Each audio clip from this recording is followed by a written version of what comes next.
Imagine going into work tomorrow to hear you've been made redundant with no payoff because you've not been there long enough. But you've got a little money in the bank, enough to get sorted. You'll start the job search, but then companies just don't get back to you. This is not going to plan. You go down the pub, spending your savings whilst continuing the search, but your partner's had enough of you not contributing and leaves. You struggle to pay the bills. Before you know it, you're behind. You lose your home and you're stuck. But no worries, because you can stay with friends till you're sorted. Except that after a month, they too have had enough of you, and now you're really stuck. You're homeless. Does this story sound far-fetched? It really shouldn't. I despair at the state of homelessness in this country. The numbers are increasing, and just as bad, the way we're treating these people seems to be declining. In recent weeks, we've seen homeless people kicked in the face as they sleep, blasted with red spray paint while they're sitting down, and even have lit fireworks shoved into their pockets. Our homeless are not a different species. They are people just like us who have often fallen on hard times. We must come together and say no more. We need to care for our own, and this issue must stop being a political football used to score points. I'm not immune to becoming homeless. Are you?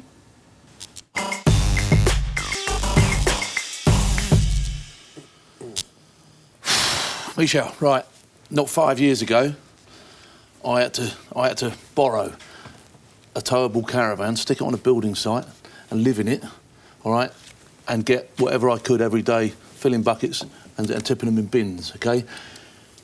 And technically, I was of no fixed abode. I had nothing, not a proverbial pot to do the obvious in, all right? Homelessness is hideous, it's tragic, and anyone around this table could be two poor decisions or two bad pieces of luck from being in exactly the same boat, OK? You crash your car because you're riding your phone, you've done something stupid, you've lost your partner, you've lost your job, boom, you're out, OK? It can happen to anybody.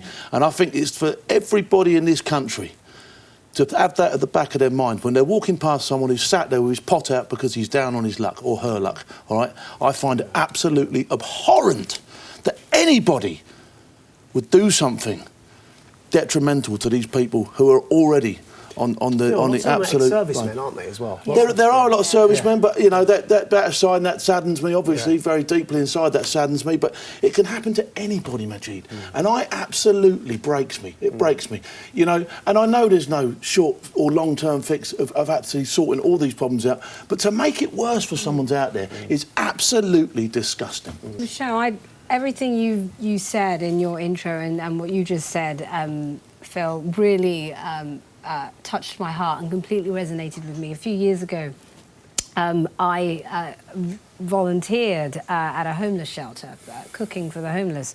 And part of what we would do was we would sit and have dinner with the people that we were cooking for. And I was blown away, because homelessness was not something that I had done much work in, you know, in terms of my charity work. And I was blown away by how many stories of people who had decent jobs, who had families, and like you say, 2 or 3 decisions, losing your job and not getting another job in time in that sort of 6-month buffer that ended up on the streets. And these were people that would get dressed every day, still going for interviews and still trying to get back on their feet.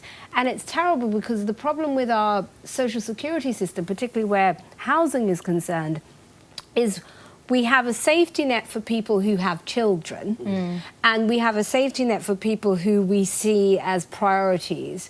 But the people that you're talking about, there is literally nothing apart from sleeping at a shelter. They're not deemed as vulnerable by this, but they are vulnerable. They are.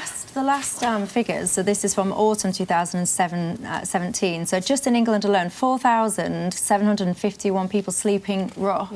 And I just think we live in a country whereby, like, I often think, if you're an alien and you come from outer space and you come into this country and you see people driving their fast cars and their mansion houses, and then you turn the corner and then you've got somebody on the street How would I even try and explain that? And the concern that I've got, because you're saying, like, as a society we're walking on by, I actually think it's getting worse. I think that people are walking on by, but they are attacking. I've got some figures. It's a 15% increase from the year before and 73% increase over the last 3 years. So the problem is getting worse. But it's people's... The thing that's getting me is how desensitised we are to it. Desensitised, but also derogatory. So when, like, I've just listed 3 examples there. I've got so many more examples.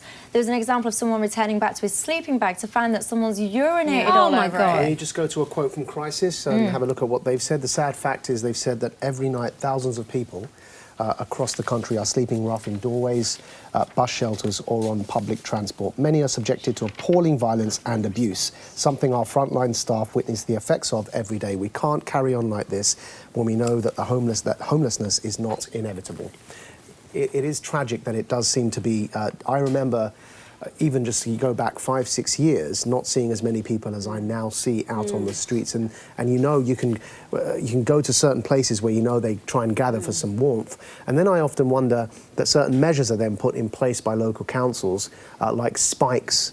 To make sure so that people can't lie down, and you just think these aren't, you know, pigeons that you don't want to, you know. Can I come back? Professor Green was pulling them off the benches in Bournemouth when he signed. Oh yes. Okay, so this is what the Minister for Housing and Homelessness, Heather Wheeler MP, had to say.